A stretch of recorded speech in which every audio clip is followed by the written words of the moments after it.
ಪೂಜಿಸಲು ಅರ್ಹಳು ನನ್ನ ತಾಯಿ ಮನದೊಳಗೆ ಮಂದಿರವ ಕಟ್ಟಿರುವಳು ಕರುಣಾಮಾಯಿ ನವಮಾಸ ಮಡಿಲಲ್ಲಿ ಕಾಯುವಳು ಹೆತ್ತ ತಾಯಿ ನೋವಲ್ಲೂ ನಗುವವಳು ಒಬ್ಬಳೇ ಹೊತ್ತ ತಾಯಿ ಜನನ ಮರಣ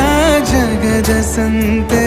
ಅದಕ್ಕೂ ಮೀರಿನಿ ಬೆಳೆದು ನಿಂತೆ ಕರುಣ ಸಹನೆಯ ಮೂರ್ತಿಯಂತೆ ದೇವರಿಗೂ ನೀ ಸ್ಫೂರ್ತಿಯಂತೆ ಅದೃಷ್ಟವು ನನ್ನ ಪಾಲಿಗೆ ನಿನ್ನ ಕಂದನು ನಾನಾಗಿ ಹೇ